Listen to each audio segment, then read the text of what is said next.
이사야 6장 말씀입니다. 이사야 6장 1절부터 8절까지 말씀. 자, 이사야 6장 1절부터 8절까지 말씀. 제가 가진 성경은 974페이지고요. 여러분 성경책을 반을 쭉 쪼개보세요. 그럼 아마 이사야가 나올 겁니다. 1절부터 같이 읽습니다. 오시야 왕이 죽던 해에 내가 본즉 주께서 높이 들린 보좌에 앉으셨는데 그의 옷자락은 성전이 가득하였고 스랍들이 모시고 섰는데 각기 6날개가 있어 그 둘로는 자기 얼굴을 가리었고 그 둘로는 자기의 발을 가리었고 그 둘로는 날며 서로 불러 이르되 거룩하다 거룩하다 거룩하다 만군의 여호와여 그의 영광이 온 땅에 충만하도다 하더라. 이같이 화답하는 자의 소리로 말미암아 문지방의 터가 요동하며 성전의 연기가 충만한지라. 그때 내가 말하되 화로다 나여 망하게 되었도다. 나는 입술이 부정한 사람이여 나는 입술이 부정한 백성 중에 거주하면서 만군의 여호와이신 왕을 배웠음이로다 하였더라. 그때 그 스랍 중에 하나가 부젓가락으로 제단에서 집은 바 핀 솥을 손에 가지고 내게로 날아와서 그것을 내 입술에 대며 이르되 보라 이것이 내 입에 닿았으니 내 악이 제하여졌고 내 죄가 사하여졌느니라 하더라. 내가 또 주의 목소리를 들으니 주께서 이르시되 내가 누구를 보내며 누가 우리를 위하여 갈꼬 하시니 그때 내가 이르되 내가 여기 있나이다 나를 보내소서 하였더니. 아멘. 자, 이사야서는요 성경의 중간에 있고요. 또 이사야서가 갖는 의미가 여러 가지 많이 있습니다. 그 중에서 가장 특징적인 것이 이사야서는 마치 신구약 성경을 축소해 놓은 것 같습니다. 여러분 구약 성경이 39권이고 신약 성경이 27권, 도합 66장이죠. 66권이죠. 이사야서도 66장으로 되어 있습니다. 그리고 그 중에 절반 넘죠. 구약 성경에 해당하는 그 건수에 해당하는 39장, 그러니까 1장부터 39장까지의 주제와 또 40장부터 66장의 주제가 서로가 다릅니다. 물론 결국은 하나지만. 여러분 구약 성경이 무엇을 말합니까? 구약 성경은 율법과 선지자로 되어 있습니다. 선지서로 되어 있습니다. 그래서 구약 성경이 말하고자 하는 것은 바로 예수 그리스도께서 이 땅에 오심에 대한 예언을 적고 있습니다. 그런데 왜 오셔야 됩니까? 우리를 죄에서 구원하시기 위해서. 그래서 구약 성경에는요 이스라엘 백성의 현주소가 담겨져 있습니다. 그것은 바로 패역한 백성, 심판받을 백성에 대한 그런 이야기들이 쭉 담겨져 있습니다. 이사야서 1장부터 39장의 주제도 마찬가지입니다. 패역한 이스라엘을 향한 하나님의 진노의 음성이 거기 담겨져 있고요. 이스라엘의 죄악의 현주소를 말하고 있습니다. 그래서 그렇기 때문에 하나님께서 그들을 심판하실 것이라는 메시지가 이사야 1장부터 39장까지 담겨져 있습니다. 여러분 이사야 1장 1절부터 한번 4절까지 읽어보면은 제가 말하는 것이 어떤 의미인지를 알 수가 있을 것입니다. 한번 찾으신 다음에 같이 읽도록 하겠습니다. 유다 왕 우시야와 요담과 아하스와 히스기야 시대의 아모스의 아들 이사야가 유다와 예루살렘에 관하여 본 계시라. 하늘이여 들으라 땅이여 귀를 기울이라. 여호와께서 말씀하시기를 내가 자식을 양육하였거늘 그들이 나를 거역하였도다. 저는 그 임자를 알고 나귀는 그 주인의 구유를 알건만은 이스라엘은 알지 못하고 나의 백성은 깨닫지 못하는도다 하셨도다. 슬프다 범죄한 나라여 허물진 백성이여 행악의 종자여 행위가 부패한 자식이로다. 그들이 여호와를 버리며 이스라엘의 거룩하신 이를 만홀히 여겨 멀리하고 물러갔도다. 자, 여기 소개된 이야기가 바로 이스라엘의 현주소라는 것입니다. 그래서 이러한 내용들이 1장부터 39장까지 기록이 되어 있습니다. 또한 신약 성경은 27권으로 되어 있습니다. 마태복음으로 시작해서 계시록까지 모두 27권이 되어 있는데 이사야 40장부터 또 66장까지도 역시 27장의 내용이 신약 성경의 그 주제와 유사합니다. 그래서 신약 성경은 바로 심판받고 정죄받을 이스라엘이 바로 어떻게 회복을 받나, 어떻게 구원을 받는가를 곧 예수 그리스도를 통해서 구원을 받는 이야기를 담겨져 있다면은 마찬가지로 40장부터 66장까지 이사야의 후반부도 역시 이스라엘의 회복과 구원에 관한 메시지로 기록이 되어 있습니다. 이사야 40장을 한번 읽도록 하겠습니다. 40장 1절부터 2절까지만 읽도록 하겠습니다. 이사야 40장은 39장에 바로 이어서 나오지만 분위기가 확 바뀌어버립니다. 같이 읽도록 하겠습니다. 너희 하나님 이르시되 너희는 위로하라. 내 백성을 위로하라. 너희는 예루살렘의 마음에 닿도록 말하며 그곳에게 외치라. 그 노역의 때가 끝났고 그 죄악이 사함을 받았느니라. 그의 모든 죄로 말미암아 여호와의 손에서 벌을 배나 받았느니라 할지니라 하시니라 그랬습니다. 자, 보시면은 40장은 이렇게 시작합니다. 그래서 40장부터 66장까지의 내용은 모두가 다 이스라엘의 회복에 관한 메시지로 기록이 되어 있음을 알 수가 있습니다. 자, 이것만 보더라도 이사야 1장부터 39장 그리고 40장부터 66장까지 주제가 서로 확연히 다름을 알 수가 있습니다. 그래서 전반부의 주제는 심판에 관한 메시지고 후반부의 주제는 구원에 관한 메시지입니다. 그래서 이사야를 통해서 우리는 전 인류를 향한 하나님의 계획과 마음을 한눈에 조망을 할 수가 있다는 것입니다. 그래서 이사야는 굉장히 중요한 것입니다. 그래서 성경의 축소판과 같은 그런 성경이라고 말할 수가 있습니다. 여러분이 한번 이사야서를 한번 쭉 어느 날 맘 잡고요. 하루 동안 쫙 읽어보세요. 그러면 한 번에 그 읽을 때 이사야의 문맥을 통해서 이사야를 통해서 하나님께서 우리에게 어떤 마음을 갖고 있고 또 어떻게 우리를 대하시는가를 하나님의 마음을 좀 절실하게 느끼는 계기가 될 것 같습니다. 자, 그런데 그 이사야 가운데 오늘 이사야 6장이 속해 있고요. 이사야 6장은 선지자 이사야가 하나님 앞에 부름을 받아 소명 가운데 나오는 사건을 기록한 장입니다. 자, 그때가 1절에 보니까 우시야 왕이 죽던 해라고 그랬습니다. 이사야는 우시야 왕이 죽던 해에 하나님의 선지자로서 소명을 받게 되었습니다.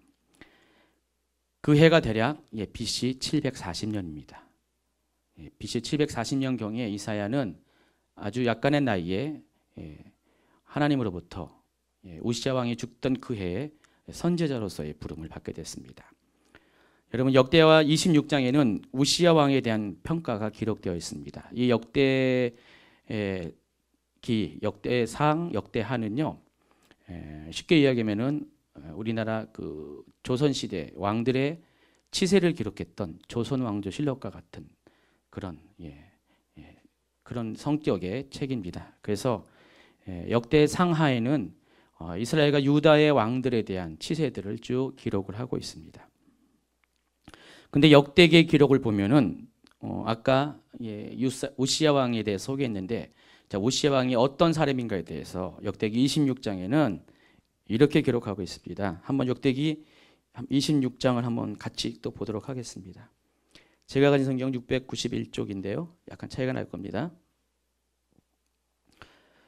역대하 26장은 유다 왕 우시야 왕에 대한 그런 실록을 기록을 하고 있습니다. 한 장 전체가 다 우시야 왕에 관한 이야기입니다. 1절에 보니까 유다 온 백성이 나이가 16세 된 우시야를 세워 그의 아버지 아마샤를 대신하여 왕으로 삼았다 그랬습니다. 그리고 3절에 보니까 우시야가 왕위에 오를 때 나이가 16세라 예루살렘에서 50년간 다스리리라. 그의 어머니 이름은 여골리아요 예루살렘 사람이더라 그랬습니다. 자, 우시야는 아버지 누구요? 아마샤를 대신해서 유다의 왕이 되었는데 그의 나이 16살 때 유다의 왕이 됐습니다. 그리고 50년간을 유다를 통치했던 왕입니다.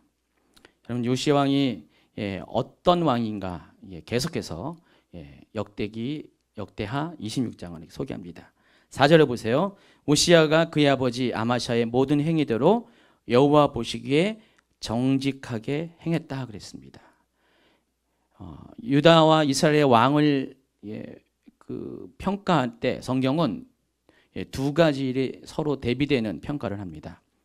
그러니까 선한 왕이 있고 악한 왕이 있잖아요. 그때 보통 선한 왕을 이야기할 때 계속해서 반복되는 표현이 뭐냐면은 하나님 앞에 정직히 행했다 그랬습니다.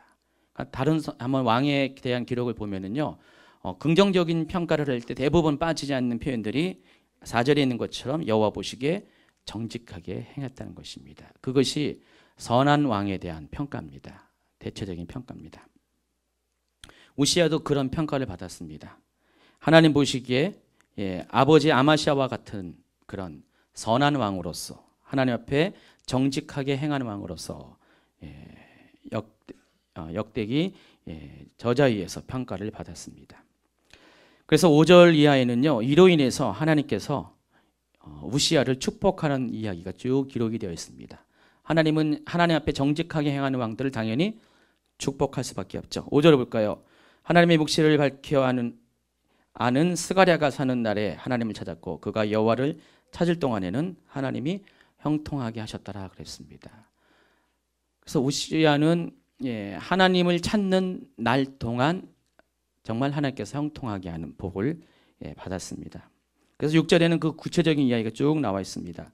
우시야가 나가서 블레셋 사람들과 싸우고 가드 성벽과 야브네 성벽과 아스돗 성벽을 헐고 아스돗 땅과 블레셋 사람들 가운데서 성읍들을 건축하며 하나님이 그를 도우사 블레셋 사람들과 구르바알에 거주하는 아라비아 사람들과 마온 사람들을 치게 하신지라 그랬습니다. 또 8절에 보니까 암몬 사람들이 우시야에게 조공을 바치매 우시야가 매우 강성하여 이름이 애굽 변방까지 퍼졌다라 그랬습니다. 자, 우시야가 치리하는 동안에 정말 이스라엘은 유다는 계속해서 영토가 확정되고 주변에 그런 족속들이 나라들이 복속되고 조공을 바치는 그 선대 왕인 솔로몬의 그런 영광에 비교할 수 있는, 물론 거기까지는 안 가지만은 그 솔로몬의 영토를 회복할 수 있는 그런 기회를 많이 주신 것으로 알 수가 있습니다. 자, 그런데 이제 5절에 그 복선이 있습니다. 그가 이렇게 형통하는 그 치세 기간이 조건이 있습니다. 그가 여호와를 찾을 동안에 그렇다고 했습니다. 자, 그럼 여기 이것을 보면은 그가 여호와를 찾지 않을 때가 있음을 알 수가 있을 것입니다.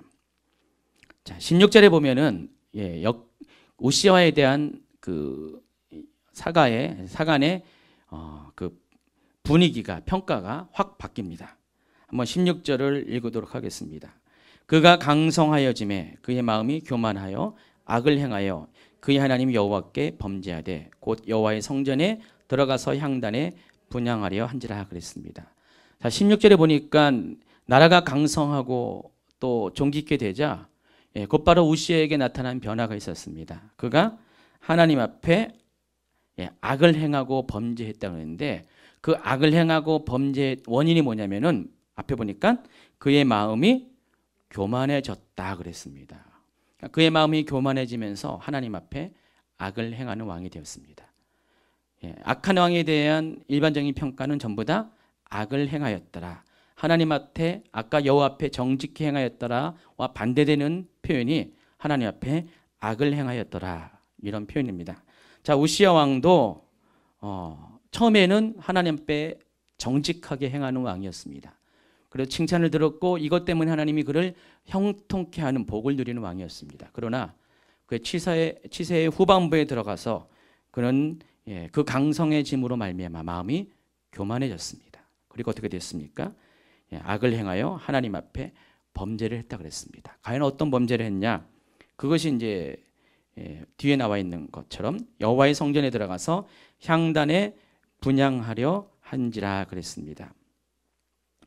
그래서 17절에 보면은 이런 우시야 왕의 행동에 대해서 그때 당시 제사장인 아사랴라는 사람이 제사장 80명을 데려가서 우시야 왕의 행위를 제지하는 장면이 17절부터 나옵니다. 18절에 보니까 우시야 왕 곁에 서서 그에게 이르되 우시야여 여호와께 분향하는 일은 왕이 할 바가 아니요 오직 분향하기 위하여 구별합을 받은 아론의 자손 제사장들이 할 바니 성소에서 나가서서 왕이 범죄하였으니 하나님 여호와께서 영광을 얻지 못하리이다. 아주 용감한 제사장이었습니다. 아사랴가 제사장들을 이끌고 가서 80명의 제사장 이끌고 가서 왕권에 도전을 한 겁니다. 그래서 왕에게 권면합니다. 이것은 왕이 할 것이 아니라고. 당시에 실제로 하나님은 제사장이 한 일과 왕이 한 일, 선지자가 할 일 다 구분했습니다. 특별히 여호와를 섬기는, 성전을 섬기는 일은 제사장 외에는 아무나 할 수 없는 것이었습니다. 그래서 그것을 누군가가 행하면 어떻게 됩니까? 그것은 하나님 옆에 죄를 행하는 것입니다. 왜 그랬습니까? 오직 이 일을 위해서 구별받은 사람은 제사장이 유일했기 때문에 왕은 그것을 위해서 기름 부음 받은 사람이 아니었기 때문입니다. 근데 그럼에도 불구하고 이스라엘 역사를 보면은 왕들이 교만해지면은 이러한 일을 행할 때가 종종 있었습니다. 그 선례가 있습니다. 누굽니까? 바로 사울 왕입니다. 사울 왕이 첫 번째 이와 같이 제사장이 해야 될 것을 스스로 행하는 범죄를 저지른 사람입니다. 이 사울은 이로 인해서 하나님 앞에 버림을 받습니다. 그리고 어떻게 됩니까? 그는 다시 왕권을 하나님 인정받지 못하고 그 왕위를 다윗에게 물려주는 그런 불행을 겪게 됩니다. 오늘 이 우시야 왕도 사울 왕이 행했던 전철을 지금 밟고 있는 것입니다. 원래는 제사장만이 해야 되는 것이 우시야 왕이 나라가 하나님이 형통케 함으로써 강성해지니까 그가 제사장을 대신해서 하나님 앞에 향단에 분향을 하는 그런 불경을 행하게 됐습니다. 자, 보니까 19절에 보니까 이러한 우시야의 행동이 하나님 앞에 어떻게 징계를 갖고 있는지가 설명되어 있습니다. 우시야가 손으로 향로를 잡고 분향하려 하다가 화를 내니 여기 분향하는 것도 모자라서 그를 말리는 제사장들에게 화를 내고 있습니다. 하나님 지금 예배실 안에서 성소 안에서 일을 행하고 있는 것입니다. 그가 제사장에게 화를 낼 때 여호와의 전 안 향단 곁 제사장들 앞에서 그 이마에 나병이 생겼다 그랬습니다. 20절에 보니까 대제사장 아사랴와 모든 제사장이 왕의 이마에 나병이 생겼음을 보고 성전에서 급히 쫓아내고 여호와께서 치심으로 왕도 속히 나가니라.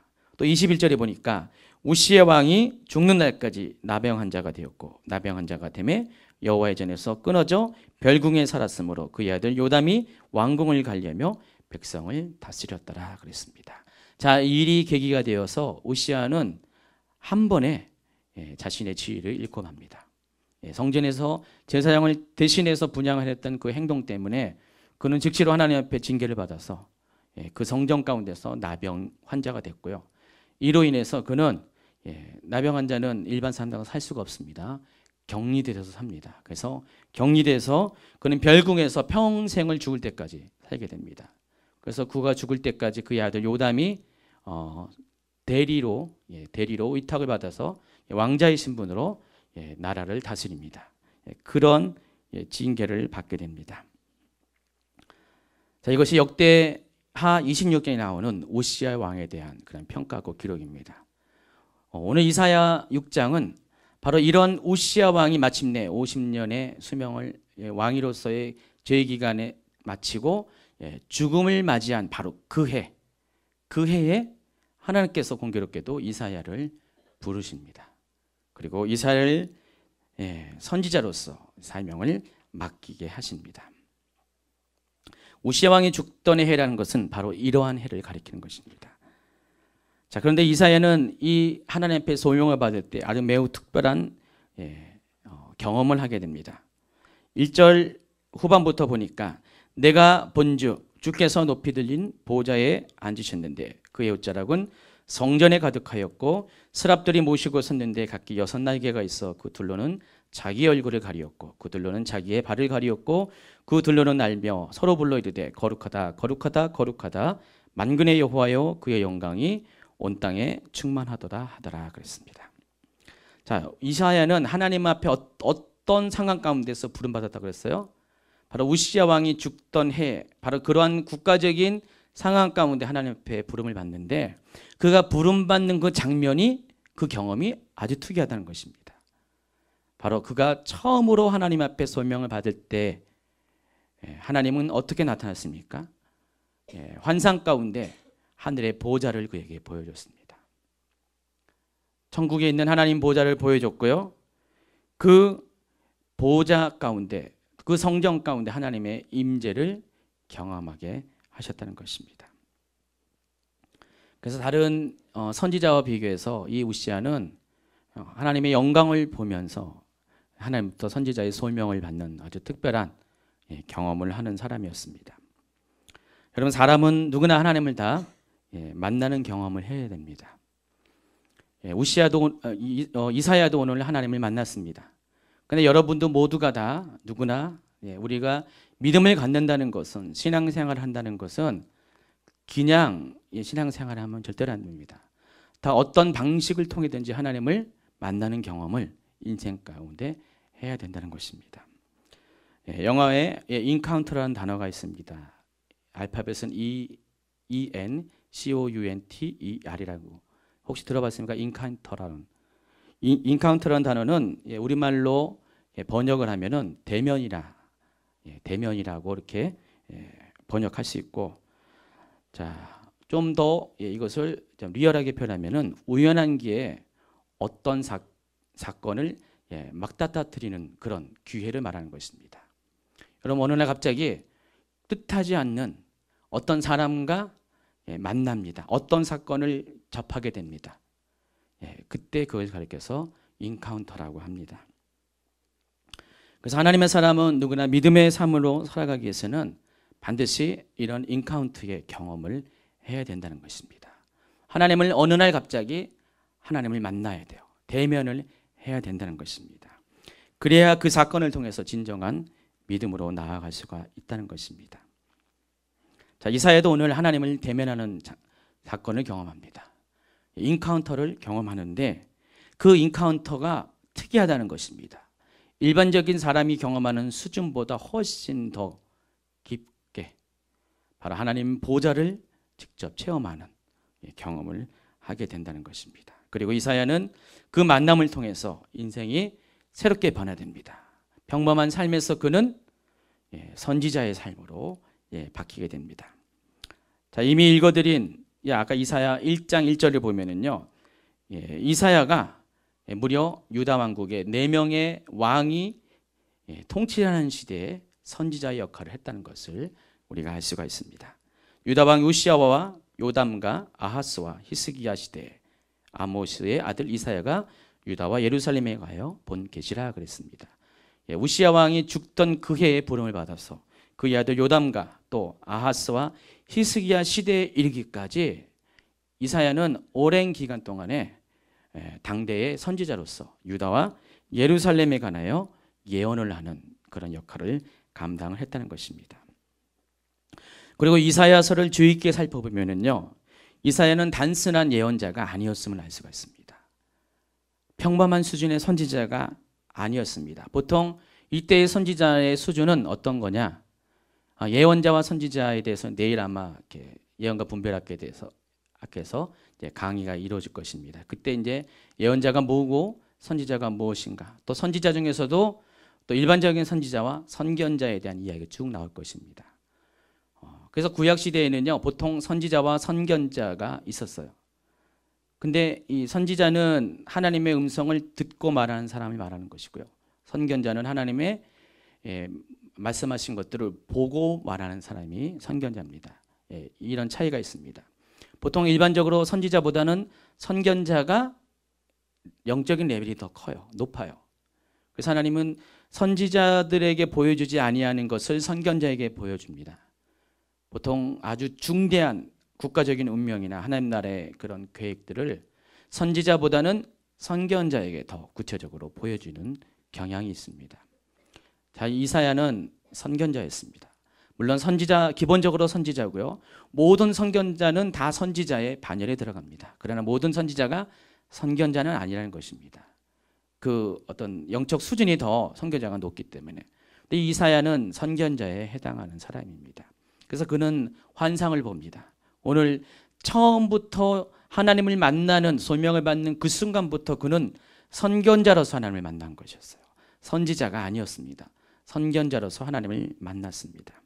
그래서 선견자들은 대부분 큰 범위에서, 선지자보다는 큰 범위에서 선지자의 사역을 하게 된다는 것입니다.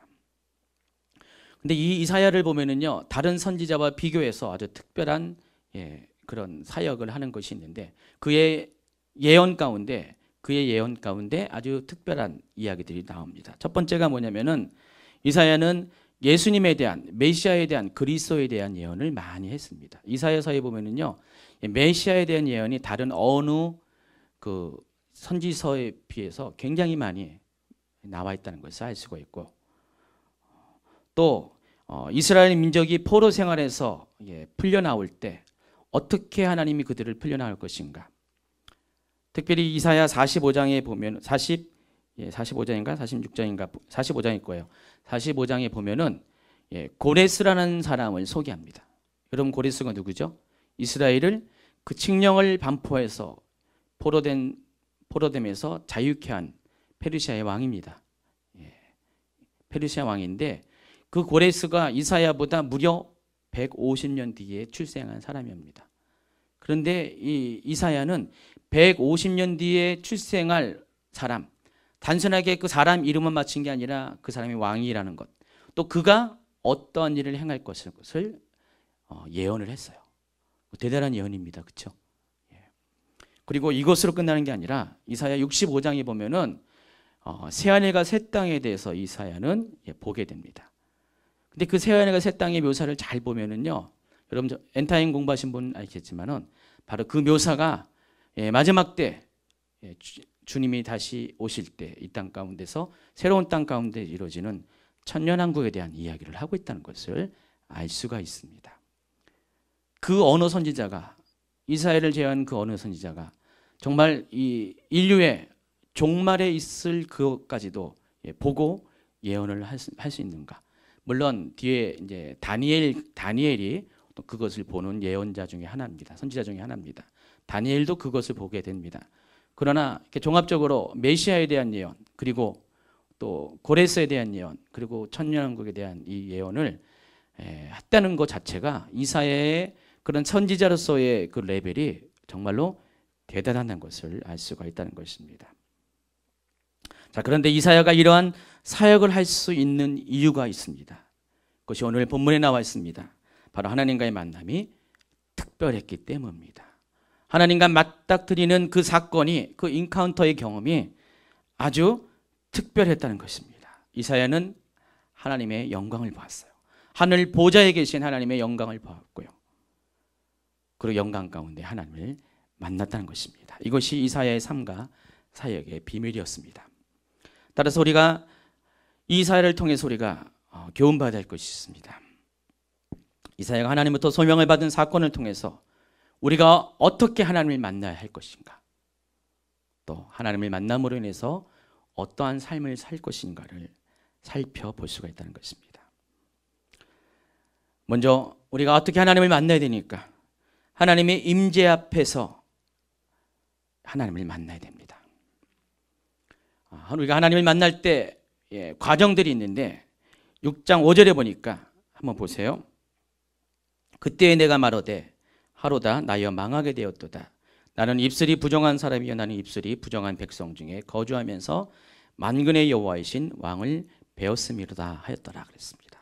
이사야의 고백입니다. 1장 1절, 2절, 3절에 하나님 보좌를 경험하고 난 후에 5절에 보면은 이사야가 그 경험을 한 후에 이런 고백을 합니다. 우리가 하나님을 영광 중에 만나잖아요. 우리 가운데 제일 먼저 나타나는 그 모습, 반응은 바로 이와 같은 것입니다. 누구든지 하나님의 임재 앞에 자신이 드러나는 사람에게 첫 번째 오는 그런 반응은 이사야처럼 죄인된 자신의 참 모습을 보게 된다는 것입니다. 자, 오늘 주제가 어떻게 우리가 하나님을 인카운트할 수 있는가, 어떻게 하나님을 만나야 되는가, 하나님과 어떻게 맞닥뜨리는 사건을 경험할 수 있는가에 대해서 설명을 합니다. 반드시 우리가 그렇게 되어야 된다고 지금 그런 주제를 가지고 말하고 있는데, 우리가 그렇게 만나야 될 이유가 뭐냐? 우리가 그렇게 만날 때 우리 가운데 비로소 우리의 죄인된 모습을 우리가 보게 된다는 것입니다. 여러분, 우리가 다 죄인이라는 것 여러분 다 인정하십니까? 근데 많은 분들이 이론적으로는 다 인정해요.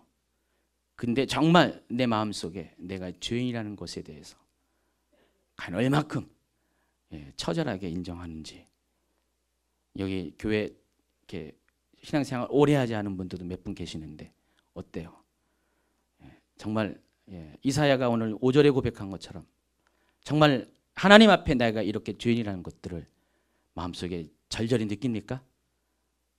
아니, 신앙생활 오래 하신 분 말고요. 이제 몇 년 안 되신 분 중에서 한번 손 들어보고 확인해 볼게요. 제가 몇 분 아시는데 그렇게 느끼십니까? 안 느끼세요? 예, 안 느끼세요? 예. 제가 이 이야기를 하는 이유가 있습니다. 오늘 결론 가운데 이야기하겠지만은 우리가 하나님과의 첫 만남부터 우리는 이런 경험을 해야 된다는 것입니다.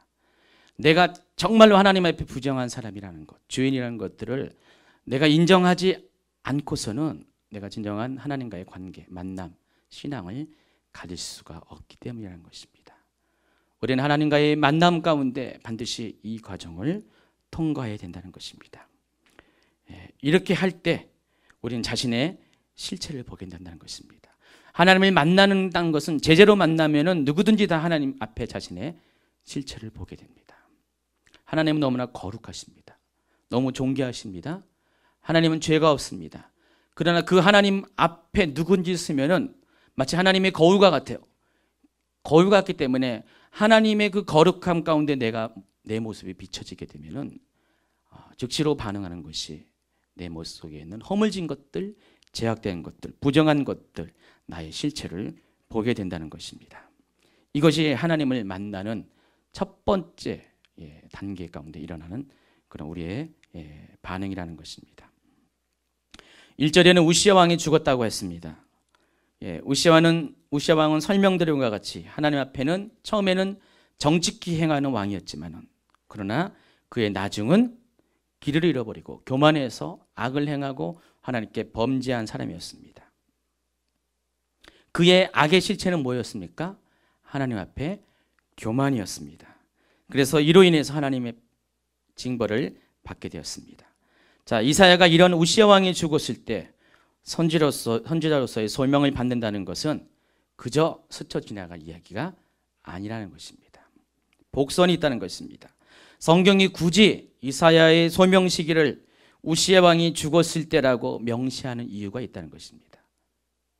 좀 이사야가 지금 소명을 받을 때 그 장면이 특이하잖아요. 하나님의 보좌를 보는 경험도 있지만은 그냥 언제 어느 때 이렇게 하나님 만났다라고 설명하면 좋은데 하필이면 우시아 왕이 죽었을 때 이사야가 하나님을 만나게 되었는가, 소명을 받았는가. 아마도 하나님 앞에 서는 사람의 모습이 어떠해야 하는 것을 보여주기 위함일 것입니다. 그것은 내 안에 우시아 왕이 죽어야 한다는 것입니다. 이 우시아 왕은 뭐 때문에 악을 행했다고 그랬습니까? 원인이 교만. 바로 내 안에 있는 하나님 앞에 교만함을 죽여야 한다는 것입니다. 우리가 하나님 앞에 설 때 우리 가운데 이것이 살아있으면요 하나님을 만날 수가 없습니다. 이사야는 우시아 왕이 죽던 해에 우시아 왕이 어떻게 죽었는지를 알았죠. 그렇죠? 우시아가 왜 징벌을 받고 그렇게 오랜 세월 동안에 별궁에 갇혀서 왕임에도 불구하고 왕으로서의 삶을 살지 못하고 그렇게 불쌍한 최후를 맞이했는가. 여러분, 우시아는요 죽어서도 수치를 당했습니다. 왜냐하면 나병 환자의 모습으로 죽었기 때문에 왕들이 묻히는 묘지에 들어갈 수가 없었어요. 그래서 그 옆에 별도로 따로 묘지에 들어가는 그런 수치를 당하게 됐습니다. 그래서 이 교만이라는 것이 얼마나 무서운 것임을 이사야는 알았습니다. 그래서 이사야가 하나님 앞에 섰을 때 하나님은 제일 먼저 그의 안에 있는 교만을 생각나게 하셨을 것입니다. 그리고 그 교만을 생각나게 했을 때 하나님 앞에 자신의 모습을 보니까 너무 수치스럽고 너무 부족하고 너무 죄인이었다는 것들을 깨닫게 됐다는 것입니다. 그래서 이사야가 하나님 앞에 서게 될 때 그는 자신 안에 있는 우시아 왕을 보게 되었습니다. 자신의 죄와 더러움을 보게 되었습니다. 그러기에 그는 하나님 앞에 겸손해질 수밖에 없습니다.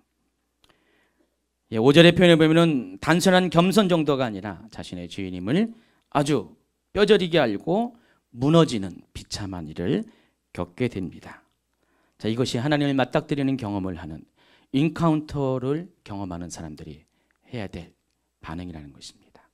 여러분 삶 가운데 하나님을 만날 때 어떤 형태로든지 간에 이런 것들이 있어야 돼요. 하나님, 내가 죄인이었습니다. 내가 아무것도 아닙니다. 나는 아무것도 할 수 없습니다. 오직 주님만이 할 수 있습니다라는 그런 정말 말로서의 고백이 아니라 중심으로서의 고백이 여러분 가운데 있어야 한다는 것입니다. 만약에 이것이 없다면은 여러분 하나님을 제대로 만나기가 실은 힘들다는 것입니다.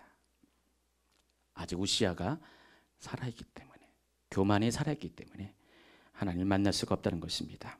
그때 하나님은 수랍 참사 중에 하나를 보내어서 제단의 핀숯을 이사야의 입술에 대게 합니다. 그리고 선포합니다. 악이 제하여졌다. 6절 7절을 한번 읽도록 하겠습니다. 그때 그 수랍 중에 하나가 부젓가락으로 제단에서 집은 바 핀숯을 손에 가지고 내게로 날아와서 그것을 내 입술에 대며 이르되 보라 이것이 내 입에 닿았으니 내 악이 제하여졌고 내 죄가 사하여졌느니라 하더라. 자, 하나님은 하나님 앞에 자신의 죄인됨을 인정하는 사람들에게 어떻게 반응하신가를 여기 분명히 설명하고 있습니다. 뭐라고 했습니까? 그 죄악을 사하여 주셨다 그랬습니다. 이것이 바로 인카운터의 두 번째 단계라는 것입니다. 여러분이 자신의 죄악을 발견하고 그것을 가지고 무너지는 마음을 가지고 하나님께 겸손하게 나아가면은 하나님은 그 어떠한 죄악일지라도 어떠한 허물일지라도 다 사해 주시는 하나님이라는 것을 알 수가 있습니다. 자, 예레미야의 경우도 마찬가지입니다. 예레미야 1장은 예레미야가 하나님 앞에 소명을 받는 장면이 역시 등장합니다. 이때에도 예레미야는 하나님 앞에 자신의 무능함을 고백합니다. 예레미야 1장 4절, 5절, 6절을 제가 읽어드리겠습니다. 여호와의 말씀이 내게 임하니라 이르시되 내가 너를 모태에 짓기 전에 너를 알았고 내가 배에서 나오기 전에 너를 성별하였고 너를 여러 나라의 선지자로 세웠노라 하시기로 내가 이르되 슬프도소이다. 주 여호와여 보소서 나는 아이라 말할 줄을 알지 못하니이다. 자, 예레미야도 역시 이사야처럼 하나님 앞에 섰을 때 소명을 받았을 때 똑같이 반응합니다. 겸손함으로 반응합니다. 자, 그런데 9절에 보니까 이런 예레미야에게 하나님께서 어떻게 그를 만나주는가를 설명이 나와 있습니다. 여호와께서 그의 손을 내밀어 내 입에 대시며 여호와께서 내게 이르시되 보라 내가 내 말을 내 입에 두었노라 그랬습니다. 이사야와 비교해 보면요 공통점이 있음을 알 수가 있습니다. 자, 이사야가 고백한 것도 뭡니까? 자신 속에 있는 죄된 것들, 자신 속에 있는 입에 거룩하지 못한 것들을 고백했죠. 왜 그랬습니까? 하나님께서 그를 선지자로 세운다는 그것에 대한 반응이라는 것입니다. 하나님 어떻게 나 같은 사람이 하나님을 마음을 뜻을 대언하는 사람으로 설 수 있습니까? 그러니까 이사야는 그거예요. 내 입은 거룩하지 못합니다. 이 거룩하지 못한 입으로 거룩하신 하나님의 거룩한 말씀을 어떻게 전할 수 있습니까? 그렇게 반응한 거죠. 자, 지금 예레미야도 마찬가지예요. 나는 아이라 말할 줄을 알지 못합니다. 정말 아이라서 그런 겁니까? 언변이 없어서 그럽니까? 아닙니다. 예레미야 가운데 있는 겸손을 말하는 것입니다. 이사야에게 하나님은 제단에 있는 핀숯을 스랍 중에 하나를 통해서 가져다가 입술에 대게 했고요. 그것이 된 순간에 이사야의 입술이 어떻게 됩니까?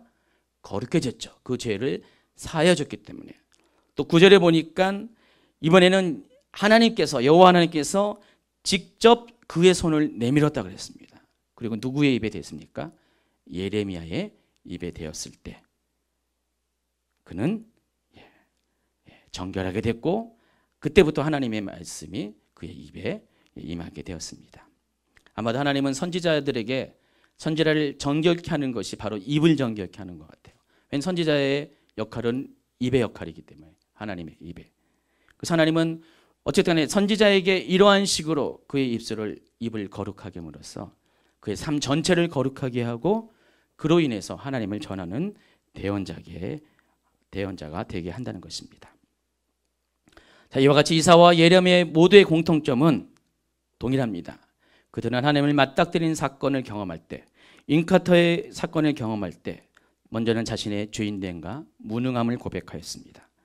그리고 하나님은 그들의 겸손의 고백을 들으셨고요. 그들의 죄를 사해 주고 그들의 입술을 정결케 해 주셨다는 것입니다. 이것으로 끝나는 거 아닙니다. 한 가지가 더 있습니다. 하나님을 만났을 때 일어나는 그런 것이 어떤 것이 일어나는가. 세 번째 6장 8절입니다.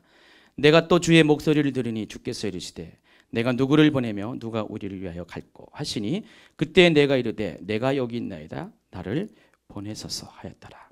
우리가 하나님을 만나면은 우리는 우리의 죄악을 보고 또 하나님께서 우리의 죄악을 고백하는 자들에게 겸손한 자에게 우리의 죄악을 씻으시고 또 하나님의 거룩함으로 우리의 입술을 정결케 하시고 또 중요한 것은 바로 사명을 주신다는 것입니다. 예레미야나 또 이사야나 모두가 다 하나님 앞에 대면했을 때 자신의 죄를 고백했고 자신의 무능함을 고백했을 때 하나님은 그들의 죄악을 사해 줬고 또 그들의 정결하지 못한 입술을 정결케 하셨고 그리고 또 그들에게 하나님의 일을 할 수 있는 사명을 허락을 하셨다는 것입니다. 누가 우리를 위하여 갈고 할 때 이사야의 반응은 하나님 접니다. 저요 하면서 손을 들면서 나아갔습니다. 우리의 삶도 똑같습니다. 하나님을 만나면은요 우리가 이러한 앞에 두 단계를 겪고 난 다음에 하나님은 우리 모두에게 다 사명을 주십니다. 꼭 목회자만 사명이 있는 것이 아니라 여러분 한 사람 한 사람 다 하나님께서 거룩하게 하는 사람은 다 사명이 있습니다. 제가 예전에 한번 이렇게 좀 사고를 당한 적이 있었어요. 거의 죽을 수밖에 없는 상황이었는데 하나님이 기적적으로 저를 살려줬어요. 옛날에 아마 최은영 목사님이 강의 중에 한번 간증을 소개한 적이 있었는데 그때 이제 그날 밤에 교회를 갔습니다. 근데 담임 목사님한테 그 얘기를 했죠. 제가 전도사로 있었을 때고요. 그 얘기했더니 그 목사님이 하시는 말씀이 전도사님, 아직 전도사님 사명이 안 끝나서 그런 거라고. 사명이 안 끝났기 때문에 하나님이 그 순간에도 살려주셨다고. 여러분, 특별히 목회자는요 사명이 끝나면은 하나님 데려가십니다. 아주 확실하게 데려가십니다. 사명이라는 것은 우리가 살아갈 특별히 하나님의 종으로서는 살아갈 이유입니다. 하나님의 종에게는 반드시 그렇고요. 또 여러분에게도 똑같아요. 하나님이 여러분을 이 땅에 보내신 것은 이유 없이 보낸 것이 아니라 어쩌다가 나온 것이 아니라 여러분 다 사명이 있어서 왔다는 것입니다. 각각의 하나님이 기름 부음이 있어요. 여러분에게 여러분 사용하고자 하는 기름 부음 구별시킨 이유가 있다는 것입니다. 근데 그것을 찾아야 돼요. 그것을 취해야 된다는 것입니다. 그것을 발견해야 된다는 것입니다. 여러분 교회 괜히 다니지 마세요. 그냥 편하게 다닐 생각하지 마세요. 제가 말하는 이 편하다는 것은 그냥 좋은 게 좋다 해가지고 다니지 마시라는 것이죠. 여러분 분명한 사명을 알고 다니시기 바랍니다. 내가 왜 예수를 믿어야 되는지, 내가 주님을 위해서 어떤 일을 해야 하는지, 왜 하나님께서 나를 부르셨는지에 대한 분명한 이유를 알아야 된다는 것입니다. 자, 이것이 사명이라는 것입니다. 물론 하나님께서 이사야에게 주신 사명은 결코 쉽고 평탄한 일은 아니었습니다. 또 예레미야에게도 마찬가지입니다. 그들은 그들의 사명으로 인해서 온갖 고난과 핍박을 받고 또 죽는 것조차도 편치 않게 죽는 그런 사람들이었습니다. 제가 잠깐 조사를 했는데 전승에 의하면은 성경에 나와 있는 것이 아니라 전승에 의하면은 우리가 알고 있는 유명한 선지자들, 구약의 선지자들의 죽음을 소개하는 것들이 있습니다. 이사야가 어떻게 죽었는지 아십니까? 바로 그 가장 약한 왕 중에 하나인 므낫사의 왕의 통치하에 톱에 켜서 몸이 둘로 나뉘어져서 죽임을 당했습니다. 예레미야는 바벨론이 예루살렘을 침공할 때 많은 사람들이 이제 죽임을 당하죠. 근데 바벨론은 예레미야를 알았습니다. 그래서 감옥에 갇혀 있는 그를 풀어줬습니다. 그런데 그 예루살렘에서 이제 도망가는 사람들이 예레미야를 납치했습니다. 그리고 이집트로 데려갔습니다. 그리고 백성들에 의해서 돌에 말해 죽었습니다. 또 에스겔도 백성들의 우상 숭배를 질책하다가 그때 통치자에 의해서 죽임을 당했습니다.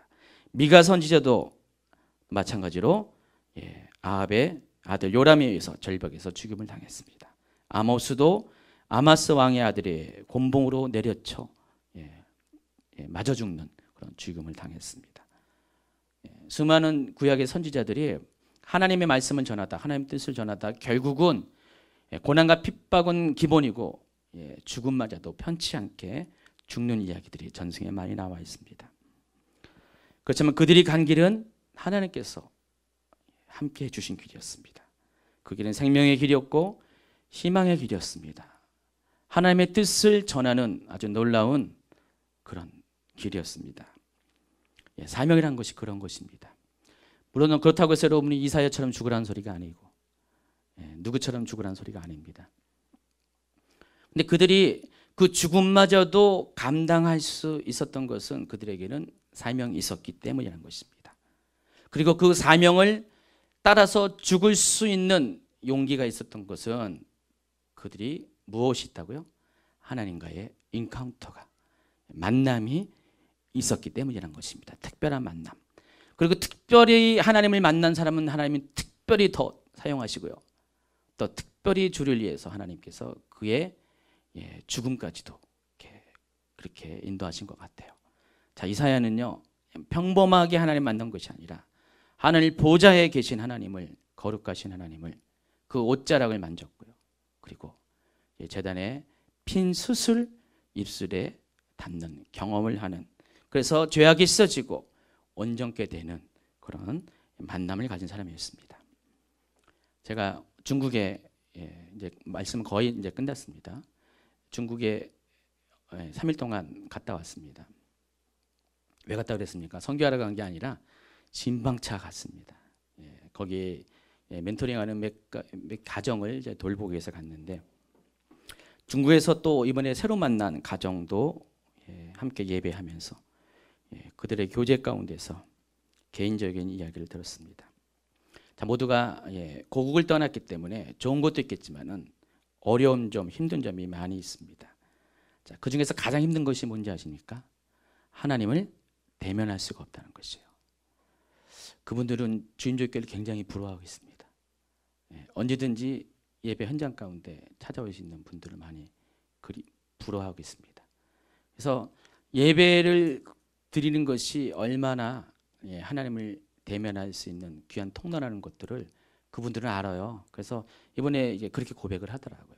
목사님, 예배가 얼마나 귀한 것인지 이제는 알 것 같다고 그런 고백을 하십니다.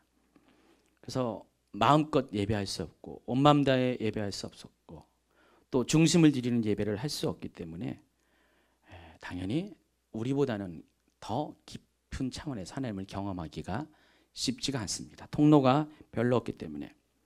첫날 저희를 초대한 집사님 가정에 예배하면서 간증을 들었습니다. 저는 이번에 처음 들었습니다. 몇 년 동안은 이제 이렇게 나눴는데 구체적인 얘기를 처음 들었어요. 그분 가정이 힘든 시절을 겪은 이야기를 쭉 해오셨어요. 근데 그분도 그때 하나님을 인카운트한 경험이 있었더라고요.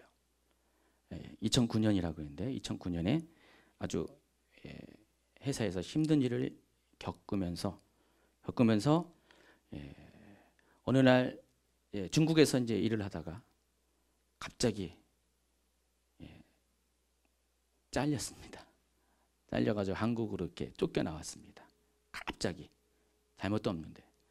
그래서 여기 있으면서 집도 없고 막 이렇게 형제 집에 이렇게 거하면서 기도하고 그렇게 하다가 어느 날 뭐 집사님 그러더라고요. 차를 몰고 고가도로를 올라가는데 갑자기 그냥 엑셀레이터를 밟고 확 뛰어내리고 싶은 충동이 들었대요. 너무 힘들어가지고요.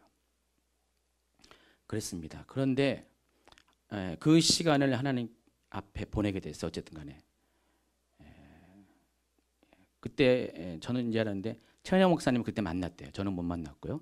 최현영 목사님 만났고 최현영 목사님 이렇게 예배 가운데 어느 모임 가운데 예배 가운데 만나가지고 같이 기도하고 또 예언의 말씀을 듣고 회복이 되면서 그때부터 하나님 앞에 집중하는 시간을 가졌다고 그러고 있습니다. 어느 날 같이 있는 그 가족이 중에 한 분이 그러지 말고 저기 실업급여 하나 받게끔 거기서 신청이나 하라 그랬대요. 근데 이분이 이렇게 했대요. 혹시나 뭐 이렇게 옆에서 하라니까. 그래서 하는데 이력서를 쓰래요.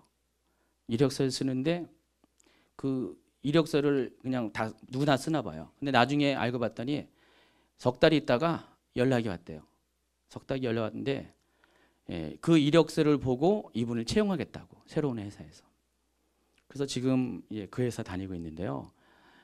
하나님이 정말 이렇게 초고속으로 승진해가지고요.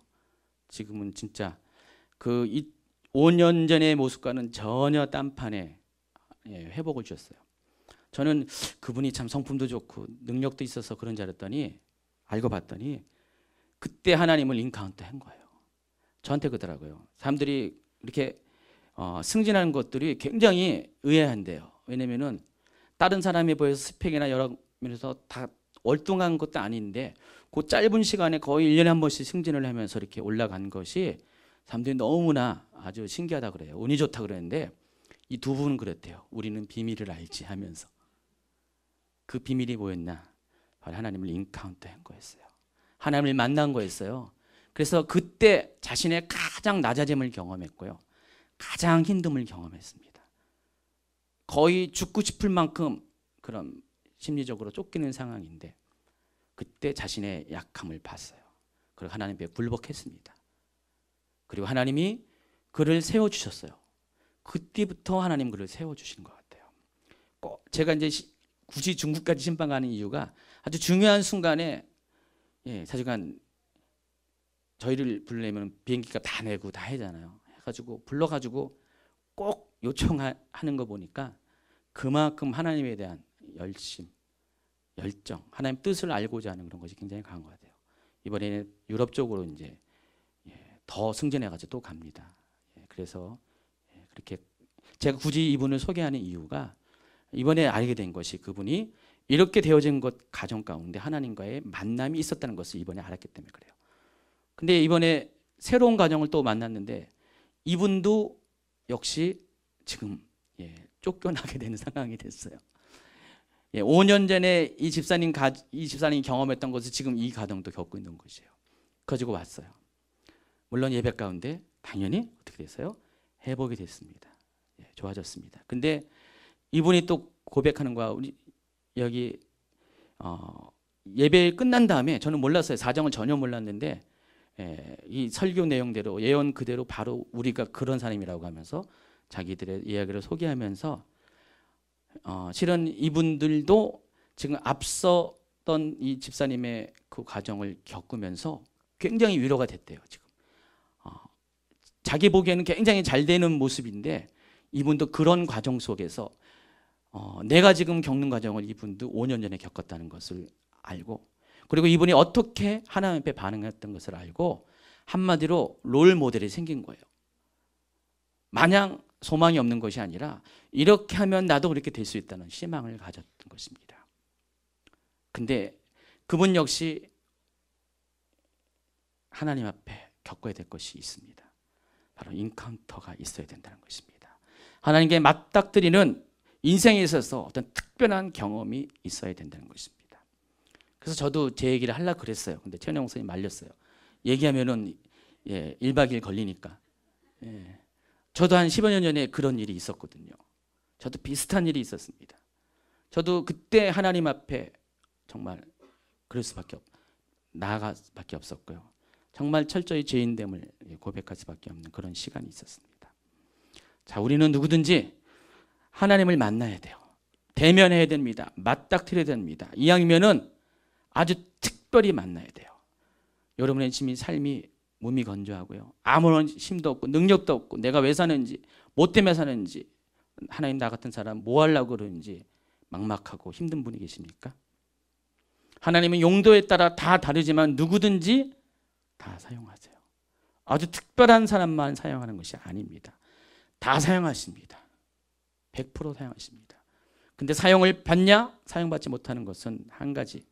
하나님을 인카운트 하냐? 그러지 못하냐? 그것이 결정이 된다는 것입니다. 여러분, 제가 갑자기 오늘 말씀을 준비합니다. 전했는데 오늘 이제 말씀 마치면서 여러분에게 특별히 저희 교회의 주임교회 성도들 중에서 제가 이렇게 열거했던 여러 가지 그런 이렇게 약하고 부족하고 아무것도 아닌 것이라는 스스로 생각할 수밖에 없는 그런 위치에 속한 분들, 여러분 당부합니다. 바로 지금이야말로 하나님을 만나는 때예요. 지금이야말로 하나님과 대면할 바로 그때라는 것입니다. 그리고 하나님이 여러분을 만나러 오실 때 여러분 속에 있는 우시아 왕을 죽여버리세요. 교만을 죽여버리시고 겸손하게 자신의 죄인됨, 자신의 악한 것들을 하나님께 믿음으로 고백하시기 바랍니다. 그럼 하나님은 여러분 속에 있는 그 어떠한 죄라도요 다 씻어주시고 도말하여 주시고 없이 하여 주신다는 것입니다.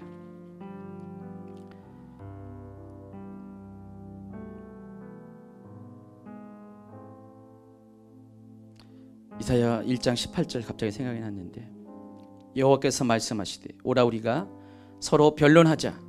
너희의 죄가 주홍 같을지라도 눈과 같이 희어질 것이요 진홍같이 붉을지라도 양철같이 희게 되리라. 하나님 말씀하셨습니다. 약속하셨습니다. 이번 시간에, 오늘 이 수요 예배 시간에, 나머지 기도 시간에는요 하나님을 이렇게 만나는 시간 되기 바랍니다. 하나님이 변론하자 그랬잖아요. 누가 맞는지 옳은지 한번 확인해 보자 그랬잖아요. 여러분 한번 그렇게 하나님께 나오시기 바랍니다. 하나님, 내가 지금 이 시간에 하나님을 만나기에 왔습니다. 하나님 앞에 내 인생을 가지고 하나님 앞에 중요한 결정을 가지고 나옵니다. 하나님, 나를 오늘 만나 주시옵소서. 나를 맞닥뜨려 주시옵소서. 그냥 보내지 마시고 하나님 앞에 철저히 내 안에 있는 우시아 왕을 보게 하시고 그것을 죽게 하게 하시고, 또 하나님이 나를 교만과 나의 죄악들을 도말하시는 그런 경험들을 하게 하시고, 그로 인해서 내 안에 새롭게 사명을 발견해서 하나님을 위해서 멋진 삶을 살 수 있도록 나에게 그 시간들을 허락해달라고 시간에 기도하며 나아가는 시간 되길 바랍니다.